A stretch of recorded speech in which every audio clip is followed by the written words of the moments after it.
La vidéo que vous allez voir était à l'origine réservée aux gens qui me soutenaient sur Tipeee. Quand j'ai décidé de partir de cette plateforme pour aller chez Utip, j'ai demandé à ceux qui sont partis avec moi quoi faire de cette vidéo non publique. Et vous avez décidé à plus de 96% de l'offrir à la communauté, donc la voilà. Désormais, le soutien d'Histoire Appliquée se fera sur Utip. Merci encore à ceux et celles qui continuent de me suivre dans cette aventure, et bon visionnage. Je peux installer ça dans la réserve? C'est pas mal, non? Moi, j'aime bien. Ah, mais si, un effort, essayez de retourner en enfance un petit peu. Je sais pas, une époque où tout semblait facile, où le cinéma était rassurant et où toutes les histoires se finissaient bien, je ne sais pas. Bon d'accord, parlons-en un petit peu. On va évoquer pour ça un film un peu particulier, Le 13e guerrier.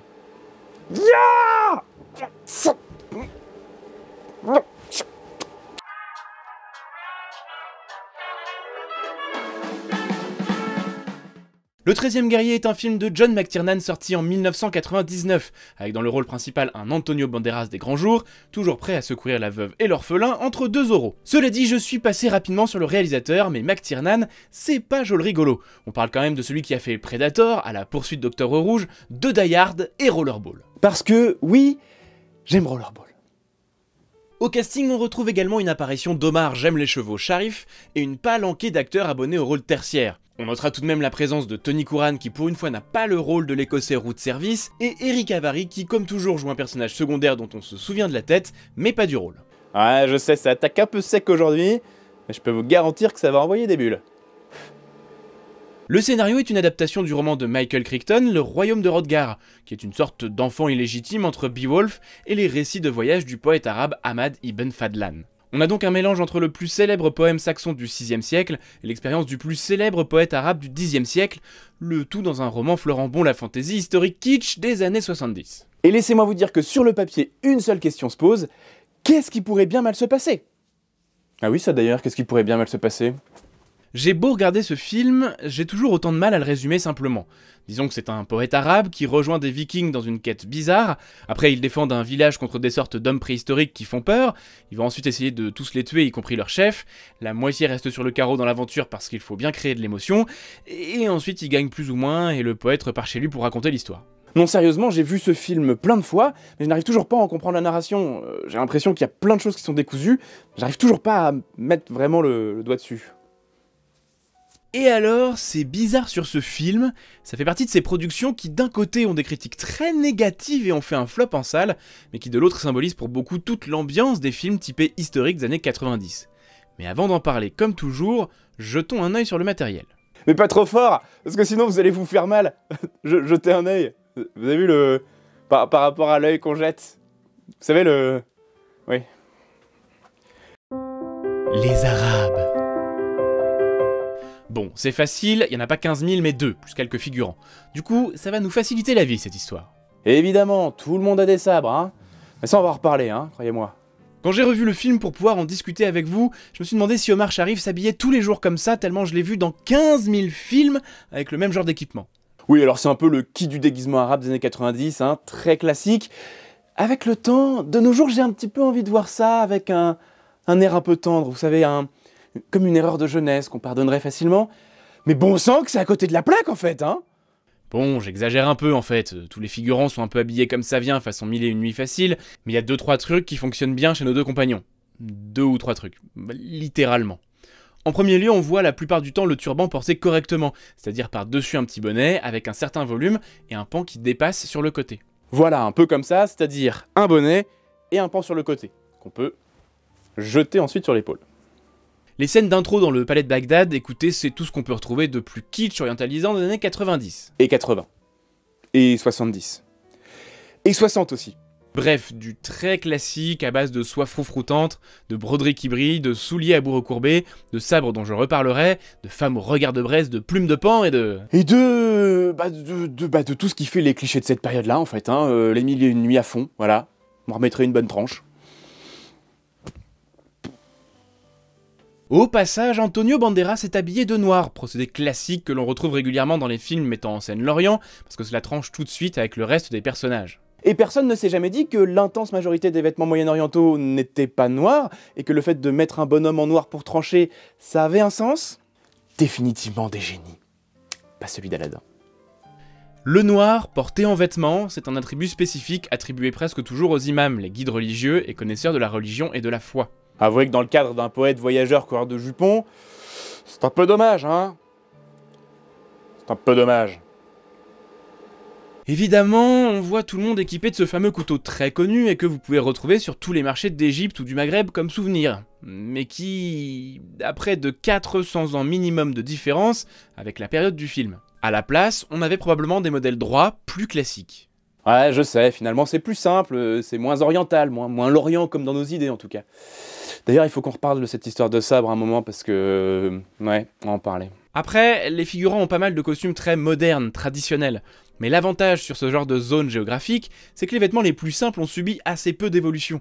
C'est dû à une forme de croyance culturelle qui vise à garder ce qui fonctionne, alors qu'en Occident nous avons tendance à rejeter ce qui fonctionne au profit d'une innovation permanente, réelle ou fantasmée. On trouve au Moyen-Orient énormément de méthodes traditionnelles en artisanat dans la confection de vêtements qui ont peu changé depuis l'Antiquité et restent toujours valables de nos jours. Mais là-dessus je m'égare.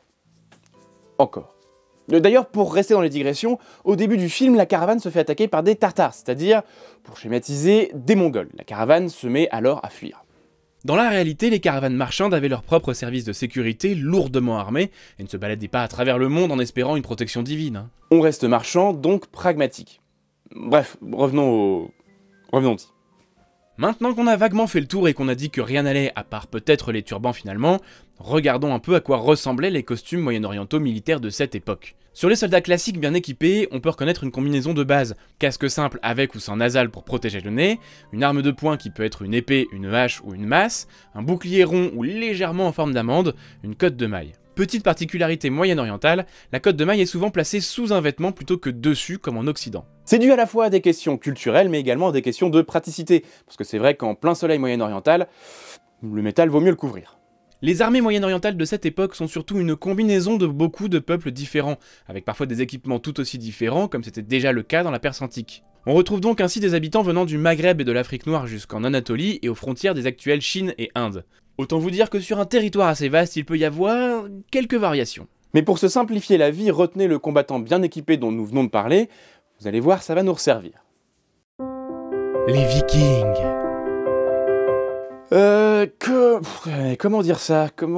Ah si, vous vous souvenez pour Vercingétorix, quand je vous ai dit que c'est tout ce qu'il ne fallait pas faire sur les Gaulois? Et ben là, c'est exactement la même chose, mais pour les Vikings. Mais là encore, c'est très représentatif de la manière d'aborder ce genre de costume dans les années 90. Et de personnages d'ailleurs.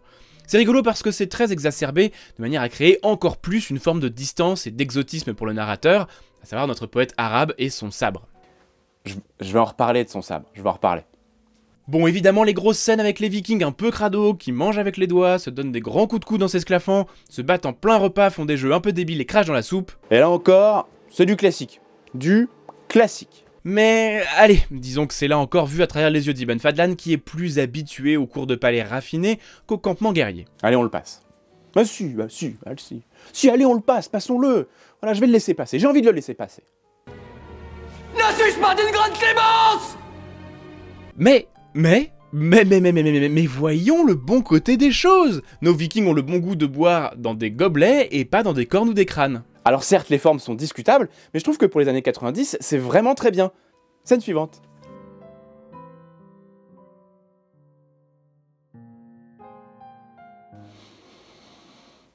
Ah bon j'ai rien dit quoi. Laissez tomber. Et donc à ce moment, on part sur des funérailles vikings, probablement des moments les plus marquants du film et... Wow, qu'est-ce que c'est que ça? Faisons un arrêt sur image. Vous voyez tout ça? Les costumes, les accessoires, les armes, les équipements... Bon, tout est naze sauf les torches. Mais le coffre là, eh bien il est pas mal. Il ressemble beaucoup à se retrouver à Augsberg, daté des 9 et 10e siècles, soit à peu près la période du film. C'est dingue ce genre de détails, dans tous les films où les costumes tiennent mal la route, il y a toujours un truc fou. Je sais bien que je devrais pas pleurer comme ça, mais c'est de bonne heure. Mais parlons un peu de ce rite. Le coup du bateau enflammé et poussé au large, c'est loin d'être la méthode d'inhumation scandinave la plus courante, elle est d'ailleurs pas mal remise en question. En revanche, Ibn Fadlan décrit dans son récit cette scène, à ceci près que le bateau est brûlé à terre, ce qui correspond mieux à beaucoup de traces archéologiques retrouvées. Pour le reste sur l'âge viking, on a de très nombreux modes d'inhumation, notamment en fonction des zones géographiques. Maison mortuaire, enterrement, enterrement avec des bateaux, crémation, crémation avec des bateaux, tombe de pierre levée, tombe de pierre en forme de bateau. Bref, c'est très varié, même si je ne sais pas si vous avez remarqué ce détail, mais il y a toujours une sorte de rapport avec les bateaux. Les bateaux, quoi. Quand même les bateaux. Cette scène donc, que l'on retrouve aussi dans la série Vikings, est une mise en image intéressante de celle décrite par Ibn Fadlan, ce qui prouve quand même que le bon John a fait ses devoirs avant de réaliser son film. Et ça, mine de rien, les plus petites références qui donnent du corps à l'œuvre, c'est quand même un gage de qualité et de crédibilité. Ce n'est pas pour rien si cette scène est une des plus marquantes du film. Même si l'autre scène emblématique, c'est celle où Antonio Banderas fait son sabre, mais ça, ça j'y reviendrai. Ouais. Allez, pour ne pas se rendre trop fou, regardons à quoi ressemblaient les costumes vikings de l'époque, plutôt militaires puisque c'est le cas du film. Enfin, je dis militaire, mais certains, beaucoup probablement, partaient à la guerre ou en expédition avec leurs habits civils et leurs petits baluchons. Parce que mine de rien, les armures qui brillent, ça coûte un bras. Et qu'on en a besoin pour se battre de ce bras. Voilà. On a donc majoritairement des cottes de mailles qui couvrent le haut du corps et les épaules, éventuellement des casques à nasales, des épées droites, des lances, des boucliers ronds et... C'est rigolo, non? Comme ça ressemble pas mal à l'équipement moyen-oriental. Si on enlève la déco spécifique aux deux peuples, on se retrouve avec la même chose en fait. Et je vais vous dire, en fait c'est le cas dans toute l'Europe de l'Ouest, la Scandinavie et le Moyen-Orient, parce que la guerre, c'est bien beau, mais ce n'est pas aussi simple que des gens qui se tapent dessus. La guerre reflète des modes de vie, des modes de pensée. Là, partout, on a des cultures sédentaires, majoritairement liées au combat à pied, avec des populations moindres que dans l'Antiquité, donc au revoir les grandes formations défensives. Il va y avoir des changements dans les tactiques, évidemment, parce qu'entre des vikings qui sont plutôt sur de petits groupes de pillards et les moyen-orientaux sur des grandes armées composites, il y a forcément des différences fondamentales. Mais la base reste à peu près la même, la base du matériel en tout cas. Eh oui. Cela donne à réfléchir, je trouve, que dans une activité qui brasse autant de fantasmes et de styles différents dans nos esprits, finalement cette période de construction très forte des identités et zones géographiques européennes et moyen-orientales, eh bien le combattant de base, il est extrêmement similaire partout. C'est un sujet absolument vaste et passionnant, rappelez-moi d'en reparler évidemment. D'ailleurs, à propos, rappelez-moi aussi de reparler de cette histoire de sabre, parce que c'est important. On devait pas parler d'un... Dans le film, autre scène marquante, Ibn Fadlan récupère une grosse épée viking bien lourde, et après des heures et des heures à la retailler, pif paf pouf, il fait un sabre oriental léger, maniable, précis, mortel, la classe. Et vous savez quoi? J'aurais pu me servir uniquement de cette scène pour faire tout l'épisode entier. Si, je vous jure. Bon, essayons d'y voir un peu plus clair. À la période du film, au Moyen-Orient, eh bien en fait des sabres il n'y en a pas vraiment. Grossièrement, le Moyen-Orient à cette période, c'est un endroit majoritairement occupé par des populations d'origine arabe ou perse, musulmane. Par-dessus viennent progressivement s'ajouter des peuples cavaliers originaires d'Asie ou d'Europe de l'Est, et qui vont petit à petit s'installer dans l'actuelle Turquie notamment. Pour simplifier grossièrement, pendant très longtemps le pouvoir est aux mains des populations d'origine arabo-persane, chose qui va changer progressivement entre le XIIe et le XIIIe siècle, où les populations d'origine turque vont prendre le contrôle du coin. Mais vous allez me dire, quel rapport avec notre histoire de sabre? Eh bien c'est plutôt simple, le sabre est une arme de cavalier, de population turque donc, alors que les populations arabo-persanes ont tendance plutôt à utiliser des épées droites. Alors je dis qu'ils ont tendance à le faire, c'est pour ne pas dire que l'intense majorité le fait, hein. Tout le monde. Du coup, à l'époque du film, et dans les situations que l'on voit, tout ce beau monde-là au Moyen-Orient, eh bien il a des épées droites, qui ressemblent énormément à celles des Vikings, tenez, regardez, en voilà deux. Et alors en termes de poids, elles sont très similaires, on parle de moins d'1 kilo pour chacune. Du coup, l'espèce de cirque, blablabla, trop lourd, l'épée viking faisant un sabre oriental qui n'existait pas, eh bien, c'est du pipeau. En plus de ça, je suis désolé, mais comment vous voulez sortir un sabre avec cette courbure dans une épée droite? Et puis même les premiers sabres n'avaient pas des courbures aussi prononcées. En fait, rien ne va, rien ne va, rien ne va! Et je suis un peu triste parce que je sais que beaucoup de gens aiment cette scène. Je suis triste, vous êtes triste, nous sommes tristes. Retournons plutôt jouer avec des bulles. Notons que les Wendolls du film, les espèces de méchants déguisés en ours qui vivent comme des hommes préhistoriques, eh bien ces Wendolls vénèrent une sorte de déesse mère dont les effigies sont celles de la Vénus de Willendorf. C'est une statuette calcaire du Paléolithique découverte en 1908, dont la signification réelle est inconnue, mais John McTiernan regroupe plusieurs de ces significations dans le film. Et là encore, c'est une très belle référence qui montre que même si beaucoup de libertés sont prises avec l'histoire, il y a tout de même des petits clins d'œil pas piqués des hannetons. De derrière les fagots même, et ça fait plaisir. Bon, au final, vous l'aurez compris, le 13e guerrier, ça n'a rien d'historique. Rien du tout. À part quelques petits clins d'œil de temps en temps, on en a parlé. La vraie question, c'est de savoir, mais pourquoi est-ce qu'autant de gens entretiennent une relation si particulière avec ce film ? Pourquoi est-ce qu'en interrogeant les fans d'histoire, notamment ceux qui en ont fait leur métier, le 13e guerrier peut revenir rapidement comme la poignée de films très marquants sur le Moyen-Âge, alors qu'il n'a pas grand-chose de médiéval objectivement? Je me suis longtemps posé la question, jusqu'à ce qu'au détour d'une conversation sur Twitter, la réponse m'apparaisse comme évidente. Le docteur Pierre-Alexandre Chaise, spécialiste français de l'armement entre le XIVe et le XVIe siècle et la manière de s'en servir, a simplement exprimé son attachement envers ce film de la manière suivante. Pour moi, c'est un film doudou. Et c'est exactement ça, il a mis le doigt sur quelque chose qui me travaille depuis très longtemps. Pourquoi est-ce que les personnes qui ont pu voir les films des années 80-90 avant qu'ils ne vieillissent trop, gardent un attachement très fort à cette période, très fort à ces films? Bien plus que ceux qui ont vécu les années 50-60 par exemple, qui sont plutôt portés en tant que mode par les adeptes modernes du rétro et du vintage. Pour moi cela tient à deux choses, une question de forme et une question de fond. Sur la forme d'abord, je ne sais pas comment c'est possible, mais la plupart des films de ce genre des années 90 font du bien. Quoi qu'il se passe, on sait que tout va bien aller. Regardez Robin des Bois, Prince des voleurs, c'est emblématique de ça. Pourtant des personnages meurent, sont torturés, il y a des situations tendues. Mais on a confiance dans les personnages, dans les scénaristes, dans les situations. On sait que ça ira. Moi-même, quand je me sens un peu triste ces derniers temps, eh bien j'ai tendance à regarder des films des années 90. Est-ce une question de génération? Peut-être. Une question de jeu d'acteur, de scénario, de manière de filmer les choses, de doublage? Difficile à dire.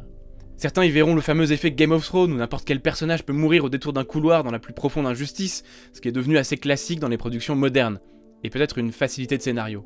Mais cela existait bien avant Game of Thrones, et ce changement n'est pas arrivé avec la série, même si le succès de cette dernière l'a mis vraiment sur le devant de la scène, sous les projecteurs. Mais parlons de fond. Pour moi, on touche du doigt un changement de société qui a commencé à intervenir à ce moment-là, et nous frappe aujourd'hui de plein fouet. L'histoire à la cote, et les productions historiques on le vent en poupe.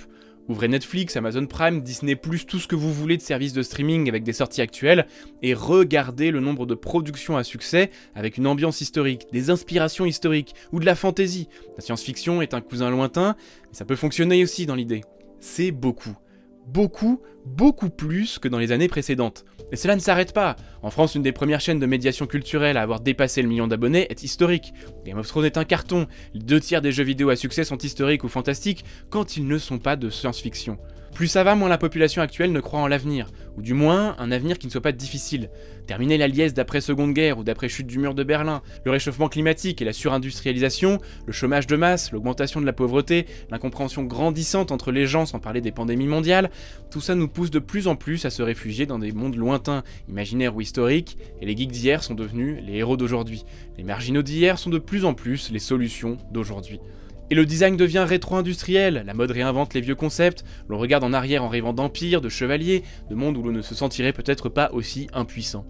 Peut-être que c'est pour ça que la combinaison entre un film qui se passe dans un autre univers, et en plus dans les années 80-90 où tout semblait encore possible, eh bien, pour certains, ça semble être un peu un doudou, une figure rassurante et douce. Et l'histoire, cette histoire dans laquelle nous baignons tous depuis notre enfance, cette histoire devient la porte de sortie.